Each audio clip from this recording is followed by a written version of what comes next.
राज्यपाल ने लोक भवन में न्यायमूर्ति अमिताभ कुमार गुप्ता को लोकायुक्त के रूप में दिलाई शपथ। मुख्यमंत्री समेत कई गणमान्य रहे मौजूद।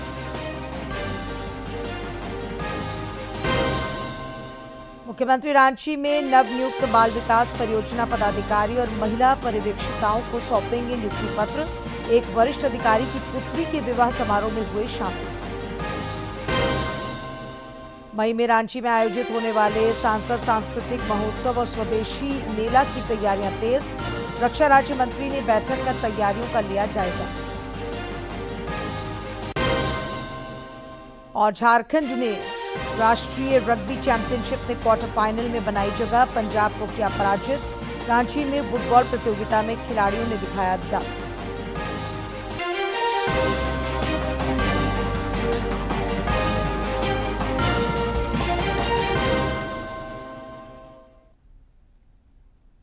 नमस्कार, खबरें झारखंड में आपका स्वागत है। मैं हूं डॉक्टर शीता आनंद और अब समाचार विस्तार से। राज्यपाल संतोष कुमार गंगवार ने आज लोक भवन में न्यायमूर्ति अमिताभ कुमार गुप्ता को लोकायुक्त के रूप में पद और गोपनीयता की शपथ दिलाई। इस दौरान मुख्यमंत्री हेमंत सोरेन समेत कई गणमान्य लोग मौजूद रहे। राज्य में लंबे अंतराल के बाद लोकायुक्त की नियुक्ति हुई है। न्यायमूर्ति गुप्ता का न्यायिक सेवा में लंबा अनुभव रहा है। Of God, do swear in the name of God that I will bear true faith and allegiance to the Constitution of India as by the law established. That I will bear true faith and allegiance to the Constitution of India as by law established. That I will faithfully and to the best of my ability, knowledge and wisdom. That I will faithfully and to the best of my ability, knowledge and wisdom, perform the duties of my office without fear or favor, affection or ill will. Perform the duties of my office without fear or favor, affection or ill will.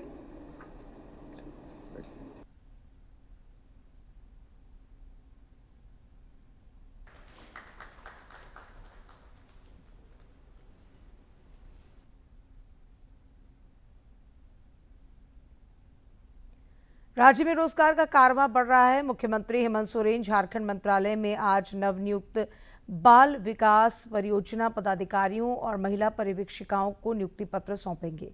इस दौरान वित्त मंत्री राधाकृष्ण किशोर और श्रम मंत्री संजय प्रसाद यादव भी मौजूद रहेंगे। सीडीपीओ और पर्यवेक्षिकाओं की नियुक्ति से महिला बाल विकास तथा सामाजिक सुरक्षा विभाग के कामकाज में गति आएगी। मुख्यमंत्री हेमंत सोरेन रांची में कल पूर्वी सिंहभूम के उपायुक्त राजीव रंजन की पुत्री के वैवाहिक समारोह में शामिल हुए। मुख्यमंत्री ने पत्नी कल्पना सोरेन के साथ समारोह में शिरकत की और वर वधू को सुखद दाम्पत्य जीवन का आशीर्वाद दिया।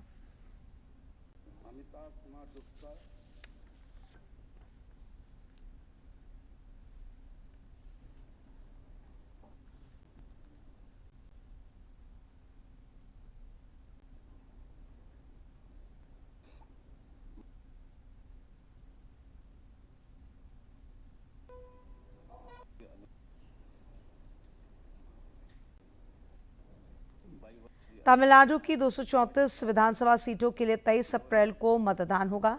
यहां प्रचार का शोर आज थम जाएगा। तमिलनाडु में होने वाले विधानसभा चुनाव के लिए आज चुनाव प्रचार थम जाएगा। तमिलनाडु की सभी 234 सीटों पर 23 अप्रैल को मतदान होगा।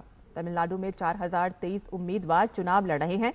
तमिलनाडु विधानसभा चुनाव में मुख्य मुकाबला डीएमके और एआईएडीएमके की अगुवाई वाले एनडीए गठबंधन के बीच है। कई सीटों पर अभिनेता से नेता बने विजय की पार्टी टीवीके त्रिकोणीय मुकाबले में है। इस चुनाव में 5.73 करोड़ से अधिक मतदाता अपने मत अधिकार का प्रयोग करने के पात्र हैं। मतदान को बढ़ावा देने और 100% मतदान सुनिश्चित करने के उद्देश्य से चुनाव आयोग ने व्यापक जागरूकता अभियान शुरू किए हैं। चुनाव आयोग के नियमों के अनुसार मतदान से 48 घंटे पहले प्रचार थम जाएगा, जिसके बाद सभी तरह की सार्वजनिक रैलियां और राजनीतिक प्रचार पर प्रतिबंध लागू हो जाएगा।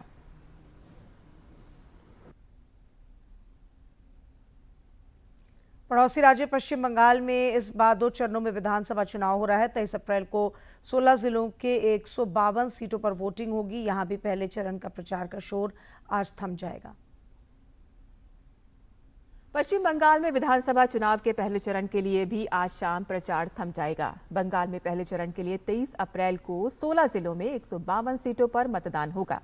इसमें उत्तर बंगाल के 8, दक्षिण बंगाल के 3 व जंगल महल अंचल के 5 जिले शामिल हैं। मुर्शिदाबाद की 22, कूच बिहार की 9, जलपाईगुड़ी की 7, अलीपुरद्वार की 5, कोलिम्पोंग की 1, दार्जिलिंग की 5, उत्तर दिनाजपुर की 9, दक्षिण दिनाजपुर की 6, मालदा की 12, बीरभूम की 11, पश्चिम बर्धमान की 9, पूर्व मेदिनीपुर की 16, पश्चिम मेदिनीपुर की 15, झाड़ग्राम की 4, पुरुलिया की 9 व बांकुड़ा की 12 सीटें शामिल हैं। पहले चरण में कुल 1478 प्रत्याशी मैदान में हैं। मतदाताओं की कुल संख्या 3,60,77,171 है। पश्चिम बंगाल में मुख्य मुकाबला तृणमूल कांग्रेस और भाजपा में है।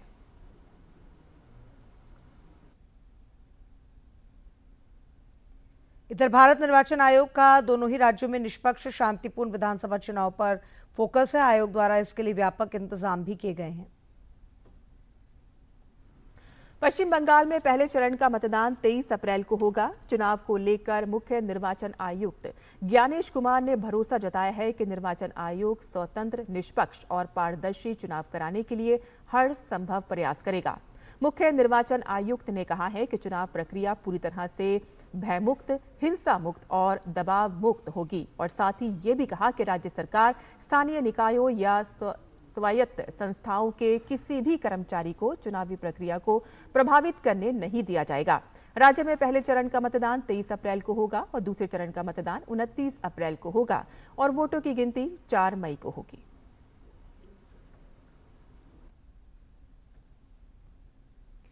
रांची में रक्षा राज्य मंत्री संजय सेठ की पहल पर 1, 2 और 3 मई को सांसद सांस्कृतिक महोत्सव और स्वदेशी मेले का आयोजन किया जाएगा। वोकल फॉर लोकल और आत्मनिर्भर भारत को बढ़ावा देने के लिए ये बड़ा आयोजन हो रहा है। श्री सेठ ने कल रांची में 2 अलग-अलग बैठकें कर तैयारियों की समीक्षा की। उन्होंने बताया कि सांस्कृतिक महोत्सव में कलाकार प्रस्तुति देंगे, साथ ही विद्यार्थियों के लिए प्रतियोगिता का भी आयोजन होगा। जमशेदपुर के प्रतिष्ठित शैक्षणिक संस्थान XLRI के दीक्षांत समारोह में सफल विद्यार्थियों को डिग्रियां प्रदान की गई। मेधावी विद्यार्थियों को विशेष पुरस्कार और सम्मान भी प्रदान किए गए। XLRI जमशेदपुर में VIL और कॉरपोरेट प्रोग्राम्स के 24वें दीक्षांत समारोह के दौरान बिष्टुपुर स्थित टाटा ऑडिटोरियम में समारोह का आयोजन किया गया। इस अवसर पर सफल विद्यार्थियों को डिग्रियां प्रदान की गईं। समारोह के दौरान प्रबंधन संस्थान के निदेशक फादर S. गियोर्ग SG समेत कई अधिकारी मौजूद रहे।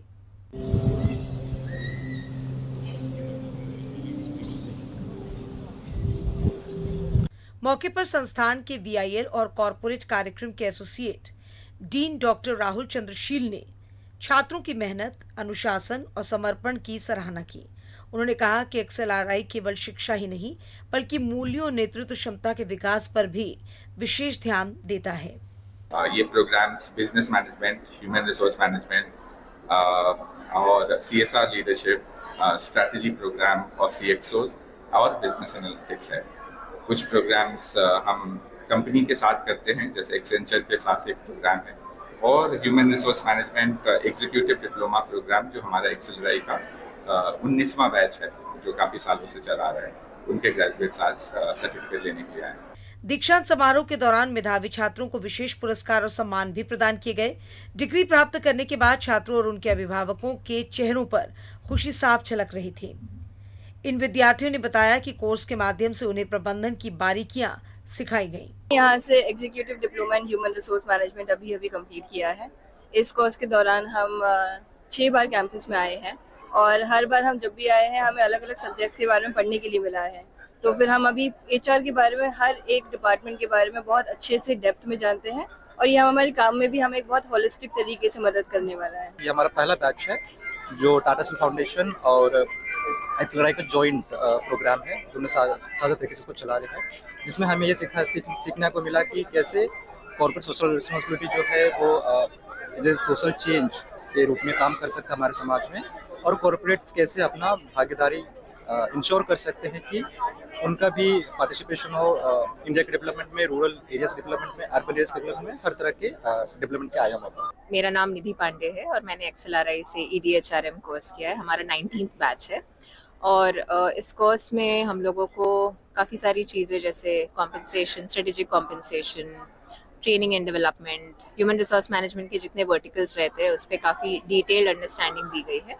कार्यक्रम में संस्थान के वरिष्ठ अधिकारी, फैकल्टी सदस्य, बड़ी संख्या में छात्र छात्राएं और उनके अभिभावक मौजूद रहे। जमशेदपुर से कुमार कुणाल की रिपोर्ट। देश भर में आज 18वां सिविल सेवा दिवस मनाया जा रहा है। उपराष्ट्रपति CP राधाकृष्णन ने इस उपलक्ष्य में नई दिल्ली के विज्ञान भवन में सिविल सेवकों को संबोधित किया। इस दौरान अपने संबोधन में उपराष्ट्रपति ने आकांक्षी जिलों के विकास का मंत्र दिया। गौरतलब है कि इस बार विकसित भारत अंतिम छोर तक नागरिक केंद्रित शासन की थीम पर सिविल सेवा दिवस का आयोजन कर रहा है। But how?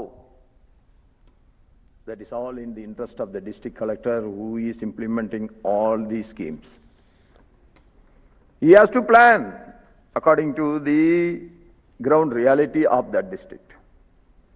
Like that, Modi ji has said, one product, one district.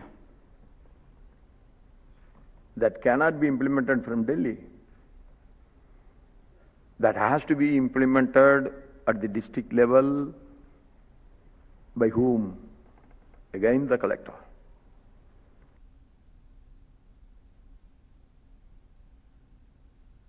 हर वर्ष 21 अप्रैल को सिविल सेवा दिवस मनाया जाता है। सिविल सेवकों के कार्यों की सराहना और सम्मान के दिवस के रूप में ये दिन मनाया जाता है। भारत की शासन और प्रशासन प्रणाली की रीढ़ माने जाने वाले सिविल सेवकों द्वारा जनसेवा और राष्ट्र के उत्थान में किए गए बेहतरीन कार्यों को सम्मानित करने के लिए हर वर्ष 21 अप्रैल को राष्ट्रीय सिविल सेवा दिवस के रूप में मनाया जाता है। यह दिन सिविल सेवकों को नागरिकों के हित में स्वयं को समर्पित करने, सार्वजनिक सेवा और कार्य में उत्कृष्टता के प्रति अपनी प्रतिबद्धता को और मजबूत करने का अवसर प्रदान करता है। इस साल का थीम है सिटीजन सेंट्रिक गवर्नेंस और लास्ट माइल डिलीवरी। जो बोलते हैं ना, नागरिक केंद्रित शासन होना चाहिए और अंत्योदय पोजीशन में जो भी हैं उनके लिए जो सरकारी सुविधाएं और सरकार का सेवा जो भी मिलना चाहिए वो मिलने के लिए तैयारी होना और इसका एक रीप्लेज ले रहे हैं सब पूरे देश में। सब जो भी अधिकारी लोग हैं उनके लिए एक अवसर है कि उस तरह का सोच हर दिन लेने के लिए क्या क्या कर पाएंगे, कैसे कर पाएंगे। दरअसल सिविल सेवा दिवस भारत के प्रथम गृह मंत्री सरदार वल्लभ भाई पटेल द्वारा 21 अप्रैल 1947 को दिए गए ऐतिहासिक भाषण की याद में मनाया जाता है, जिसमें उन्होंने सिविल सेवकों के पहले बैच को संबोधित करते हुए उन्हें भारत का इस्पात ढांचा बताया था। सरदार पटेल ने इस बात पर जोर दिया था कि नव स्वतंत्र राष्ट्र की एकता और प्रशासनिक स्थिरता बनाए रखने के लिए सिविल सेवकों की सत्यनिष्ठा, निष्पक्षता और समर्पण आवश्यक है। सरदार पटेल की विरासत को आगे बढ़ाते हुए भारत सरकार ने आधिकारिक तौर पर 21 अप्रैल को सिविल सेवा दिवस के रूप में मनाए जाने का निश्चय किया और पहला सिविल सेवा दिवस 21 अप्रैल 2006 को नई दिल्ली में आयोजित किया गया था, जिसने ऐसी परंपरा की स्थापना की जो कि अनवरत जारी है। भारतीय प्रशासनिक कैलेंडर में सिविल सेवा दिवस कई महत्वपूर्ण उद्देश्यों की पूर्ति करता है। यह सिविल सेवकों के योगदान को मान्यता देता है और लोक प्रशासन में उनके उत्कृष्ट कार्यों को प्रोत्साहित करता है। इसके साथ ही यह दिवस सिविल सेवकों के लिए अपनी भूमिकाओं पर विचार करने और राष्ट्र की सेवा के प्रति स्वयं को और ज्यादा समर्पित करने के लिए भी प्रेरित करता है। सिर्फ एक दिन का सेलिब्रेशन नहीं है, आने वाले एक साल में क्या क्या कर सकते हैं, इस दिन क्यों इतना स्पेशल है। इस दिन में जब सरदार वल्लभ भाई पटेल जी का स्पीच था उसके बारे में भी सोचने का समय आ गया है। अगले एक साल में देश के लिए क्या कर पाएंगे इसके बारे में सोचने का एक मौका है। सरकार का सोच है कि सरकार में डिसाइलोजाइजेशन होना चाहिए, होल ऑफ गवर्नमेंट का अप्रोच आना चाहिए। ये सब विचार के बारे में सोचना, सेलिब्रेट करने के लिए ये दिन बहुत स्पेशल है। प्रत्येक वर्ष सिविल सेवा दिवस के मौके पर लोक प्रशासन में उत्कृष्टता के लिए केंद्र, राज्य सरकारों के संगठन, जिलों और सिविल सेवकों को प्रधानमंत्री पुरस्कार प्रदान किए जाते हैं। आज तेजी से बदलते वैश्विक परिदृश्यों की जटिल चुनौतियों से निपटने और भारत को उत्कृष्ट नागरिक केंद्रित शासन प्रदान करने में सिविल सेवकों की भूमिका बेहद महत्वपूर्ण है। ऐसे में यह दिन सिविल सेवकों को जन सेवा और उत्कृष्टता के कार्यों को याद करने और आगे बढ़ाने का अवसर प्रदान करता है। Bureau report, DD news. Ranchi में अपराधी बेलगाम नजर आ रहे हैं। पंडरा ओपी थाना क्षेत्र में रहने वाले एक व्यक्ति को अपराधियों ने आज ओटीसी ग्राउंड के समीप गोली मार दी। गंभीर हालत में उन्हें स्थानीय अस्पताल ले जाया गया। रक्षा राज्य मंत्री संजय सेठ भी सूचना पर अस्पताल पहुंचे और मामले की जानकारी ली। बाद में घायल व्यक्ति को उन्होंने ग्रीन कॉरिडोर बनवाकर एक बड़े अस्पताल ले जाने का निर्देश दिया। रक्षा राज्य मंत्री ने राज्य की विधि व्यवस्था पर सवाल उठाए। इधर पुलिस मामले की छानबीन में जुटी है। रांची में पुलिस ने एक 4 पहिया वाहन से हथियार और कारतूस बरामद किए हैं। पुलिस को प्राप्त सूचना हुई थी कि खादगढ़ा बस स्टैंड के समीप 3 अपराधी किसी घटना को अंजाम देने की फिराक में हैं। पुलिस जब चुनवा टोली जाने वाले रास्ते के पास पहुंची तो एक 4 पहिया वाहन को लावारिस हालत में खड़ा पाया गया। तलाशी के क्रम में हथियार और कारतूस बरामद हुए।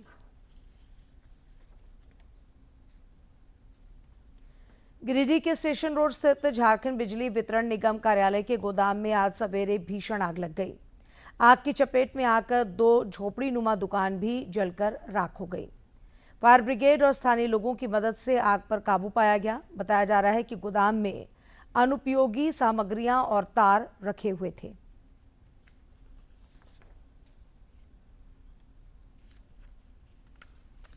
के द्वारा तार रखा जाता है, उसी में शॉर्ट सर्किट से आग लग गया। हम लोग मॉर्निंग वॉक में निकले थे तो यहाँ सारे लोग मिल करके उसको किसी तरफ उठाया गया, लेकिन रूम में अभी भी आग लगी हुई है। प्रधानमंत्री नरेंद्र मोदी 26 अप्रैल को सुबह 11 बजे आकाशवाणी पर मन की बात कार्यक्रम में देश विदेश के लोगों के साथ अपने विचार साझा करेंगे। इस कार्यक्रम के लिए आम लोग अपने विचार और सुझाव टोल फ्री नंबर 1800-117800 पर भेज सकते हैं। महीने का आखिरी रविवार जब बजते हैं सुबह के 11, एक साथ होता है पूरा देश सुनने मन की बात। मेरे प्यारे देशवासियों, नमस्कार। मन की बात में आप सबका स्वागत है।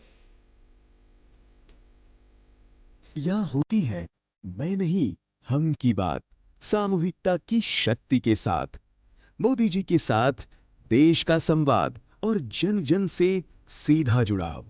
साथ आते हैं करोड़ों दिल और होती है देश के छोटे कस्बों गांव में उभरते इनोवेटिव आइडियाज की बात। अपनी सेवा से समाज बदलने में जुटे साइलेंट हीरोज की बात। भाषा और परंपरा, विज्ञान और विरासत की बात। विदेश में भारतीय संस्कृति की बात। अन्नदाता की मेहनत, नारी शक्ति की लगन, खेल का जज्बा, युवाओं की आकांक्षा, भारतीय श्वान से लेकर पेड़ और प्रकृति की बात, योग और आयुर्वेद से आरोग्य की बात, स्वच्छता से लेकर हर घर तिरंगा की बात। आत्मनिर्भर बनते, विकसित होते, विश्व बंधु भारत की बात। मन की बात जिसमें है एक भाव, नेशन फर्स्ट, जहां हर कहानी बनती है किसी और के लिए हौसला। बात देश की, सबके मन की। मेरे लिए मन की बात ये एक कार्यक्रम नहीं, मेरे लिए एक आस्था, पूजा, व्रत है। तभी तो रहता है इंतजार आए महीने का आखिरी रविवार और देश कहे चलो सुने मन की बात, आकाशवाणी और दूरदर्शन के नेटवर्क पर। और अब कुछ खबरें राज्य के विभिन्न जिलों से फटाफट अंदाज में।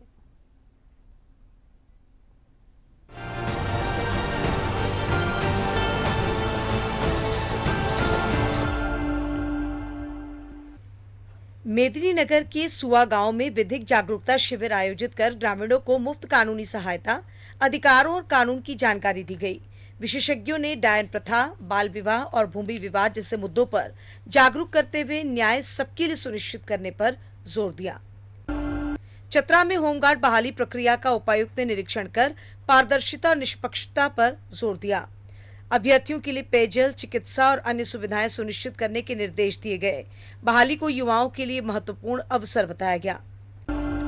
रांची के NUSRL में स्टैंडर्ड एसेंशियल पेटेंट्स पर राष्ट्रीय सम्मेलन आयोजित हुआ, जिसमें विशेषज्ञों ने बौद्धिक संपदा, नवाचार और डिजिटल युग की चुनौतियों पर चर्चा की। कार्यक्रम में फ्रैंड, AI, FG और कानूनी ढांचे को मजबूत करने पर जोर दिया गया। गढ़वा में नवपदस्थ उपायुक्त अनन्य मित्तल ने अधिकारियों के साथ बैठक कर सुशासन, पारदर्शिता और समन्वय पर जोर दिया। जनहित योजनाओं के समयबद्ध क्रियान्वयन, पेयजल, स्वास्थ्य और शिक्षा सेवाओं को मजबूत करने और प्रशासनिक कार्यों में तेजी लाने के निर्देश दिए। रांची में आयोजित श्रीकांत सिंह मेमोरियल फुटबॉल प्रतियोगिता में करीब 200 खिलाड़ियों ने भाग लेकर शानदार प्रदर्शन किया।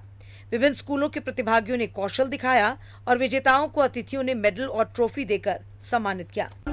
दुमका में उपायुक्त ने PJMCH का निरीक्षण कर स्वास्थ्य सेवाओं की समीक्षा की। उन्होंने मरीजों के बेहतर उपचार हेतु पेयजल जांच, दवा उपलब्धता, बायोमेट्रिक उपस्थिति, रेडियोलॉजिस्ट, AC मरम्मत और आधुनिक उपकरण शीघ्र उपलब्ध कराने के निर्देश दिए। लोहरदगा में स्वास्थ्य विभाग की समीक्षा करते हुए अधिकारियों को जिले में स्वास्थ्य सुविधाएं बेहतर करने के निर्देश दिए गए।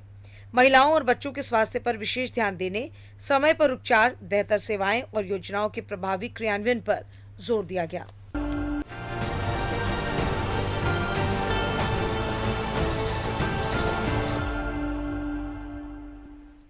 बिहार के राजगीर में सीनियर राष्ट्रीय रग्बी चैंपियनशिप चल रही है। पुरुष वर्ग में झारखंड की टीम क्वार्टर फाइनल में पहुंच गई है। प्री क्वार्टर फाइनल मुकाबले में झारखंड ने पंजाब को 12-5 से हराया। इससे पहले लीग चरण में झारखंड ने केरल और दादर नगर हवेली एवं दमन दीव की टीम को पराजित किया था। रांची में एक दिवसीय मेमोरियल फुटबॉल प्रतियोगिता का आयोजन हुआ। जिला फुटबॉल संघ द्वारा आयोजित इस प्रतियोगिता में विभिन्न स्कूलों के करीब 200 बालक और बालिकाओं ने हिस्सा लिया। बालक और बालिका दोनों वर्ग में कलकत्ता पब्लिक स्कूल की टीम चैंपियन बनी। सिंगल इवेंट में भी खिलाड़ियों ने दम दिखाया। IPL क्रिकेट में आज शाम 7:30 बजे हैदराबाद और दिल्ली के बीच मैच खेला जाएगा। कल खेले गए एक मैच में मुंबई ने गुजरात को 99 रन से हराया। मुंबई इंडियंस ने IPL सीजन में लगातार 4 मैच हारने के बाद जीत हासिल कर ली है। टीम ने गुजरात टाइटंस को 99 रन से हराया और ये इस सीजन में किसी भी टीम का सबसे बड़ी जीत है। मुंबई ने 20 ओवर में 5 विकेट पर 199 रन बनाए। जवाब में गुजरात की टीम 16वें ओवर में 100 रन पर ऑल आउट हो गई। मुंबई इंडियंस इस जीत से पॉइंट टेबल में 4 अंकों के साथ 7वें नंबर पर पहुंच गई है, तो वहीं गुजरात हार के बावजूद 6ठे नंबर पर है।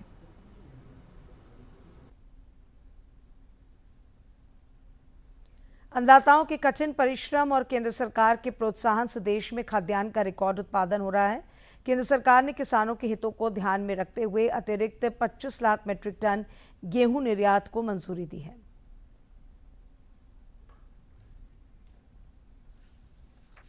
सरकार ने किसानों के लाभ और घरेलू बाजारों की स्थिरता के लिए अतिरिक्त 25 लाख मीट्रिक टन गेहूं के निर्यात को मंजूरी दे दी है। ये निर्णय उत्पादन अनुमानों, स्टॉक की उपलब्धता और मूल्य रुझानों की समीक्षा के बाद लिया गया है। केंद्रीय उपभोक्ता मामले, खाद्य एवं सार्वजनिक वितरण मंत्रालय ने बताया है कि रबी 2025 में गेहूं की बुआई बढ़कर 334 लाख हेक्टेयर से अधिक हो गई है और पिछले वर्ष बुआई 328 लाख हेक्टेयर थी। सरकार ने कहा है कि देश में गेहूं का उत्पादन और भंडार पर्याप्त है, जिससे आपूर्ति की स्थिति मजबूत बनी हुई है। विषु शिकार की रोकथाम को लेकर जमशेदपुर के मानगो स्थित वन विभाग परिसर में विभागीय बैठक हुई। इस दौरान प्रधान मुख्य वन संरक्षक संजीव कुमार समेत अन्य अधिकारी मौजूद रहे। मौके पर सभी लोगों ने वन्यजीवों को नुकसान पहुंचाने वालों का विरोध करने और ग्रामीणों को वन्यजीवों के बारे में जागरूक करने तथा पर्यावरण संरक्षण की शपथ ली।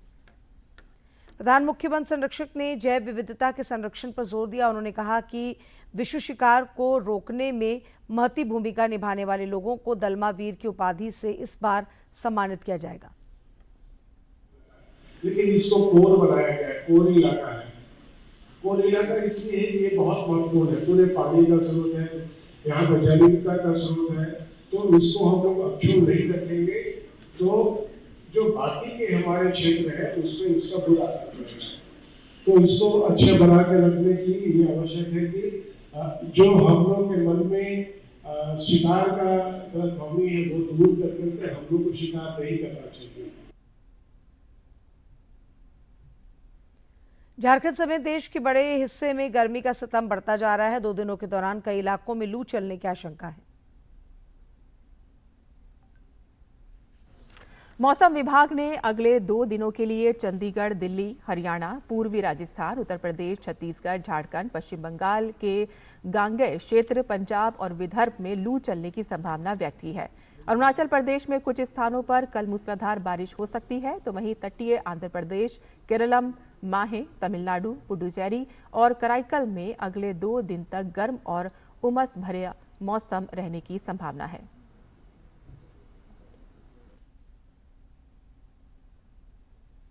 राज्य के अलग अलग हिस्सों में मौसम का मिजाज इन दिनों अलग अलग दिख रहा है। पलामू, गढ़वा, चतरा, लातेहार, बोकारो और धनबाद में जहां आज हीट वेव चलने की आशंका है, वहीं देवघर, दुमका, गोड्डा, जामताड़ा, साहिबगंज, पाकुड़, गुमला, सिमडेगा, खूंटी, पूर्वी तथा पश्चिमी सिंहभूम और सरायकेला खरसावां जिले में कुछ स्थानों पर बारिश के भी आसार हैं। आज 27 अप्रैल तक मौसम शुष्क रहेगा। उसके बाद 24 से 26 अप्रैल तक राज्य के कई हिस्सों में हल्की बारिश की संभावना है। आने वाले दिनों में तापमान 2 डिग्री सेल्सियस तक बढ़ सकता है। मौसम विज्ञान केंद्र ने बताया है कि पिछले 24 घंटों के दौरान डाल्टनगंज में अधिकतम तापमान 43.8 डिग्री सेल्सियस रिकॉर्ड किया गया, जो राज्य में सर्वाधिक रहा।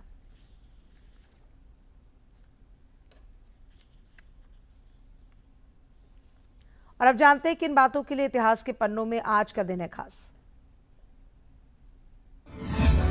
20 अप्रैल साल 1946 को संयुक्त राष्ट्र की पूर्ववर्ती संस्था राष्ट्र संघ यानी लीग ऑफ नेशंस को एक घोषणा के साथ भंग कर दिया गया।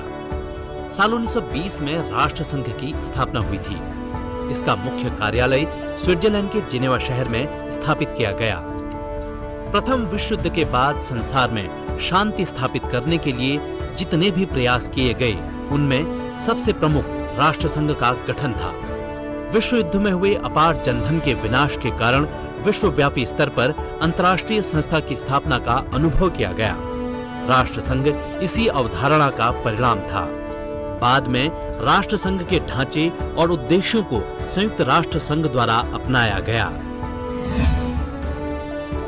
20 अप्रैल साल 1972 को अपोलो 16 चांद पर उतरा।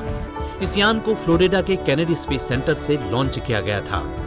इस अंतरिक्ष मिशन को commander John Young, lunar module pilot Charles M Duke और commander module pilot Thomas K Mattingly द्वारा संचालित किया गया था। अपोलो 16 ने जैसे ही चांद की धरती को छुआ, चार्ल्स ड्यूक के मुंह से निकला संपर्क। अपोलो 16 ने चंद्रमा के रास्ते में कई समस्याओं का सामना किया था। इस मिशन के दौरान अंतरिक्ष यात्रियों ने चंद्र नमूने एकत्र किए। इन एकत्र किए गए नमूनों में सबसे बड़ी चंद्रमा चट्टान बिग मूले भी शामिल थी।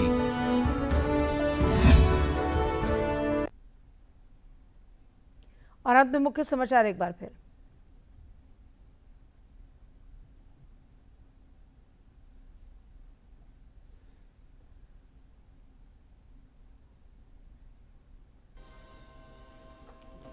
राज्यपाल ने लोक भवन में न्यायमूर्ति अमिताभ कुमार गुप्ता को लोकायुक्त के रूप में दिलाई शपथ। मुख्यमंत्री समेत कई गणमान्य रहे मौजूद। मुख्यमंत्री रांची में नवनियुक्त बाल विकास परियोजना पदाधिकारी और महिला पर्यवेक्षिकाओं को सौंपेंगे नियुक्ति पत्र। एक वरिष्ठ अधिकारी की पुत्री के विवाह समारोह में हुए शामिल। मई में रांची में आयोजित होने वाले सांसद सांस्कृतिक महोत्सव और स्वदेशी मेला की तैयारियां तेज। रक्षा राज्य मंत्री ने बैठक कर तैयारियों का लिया जायजा।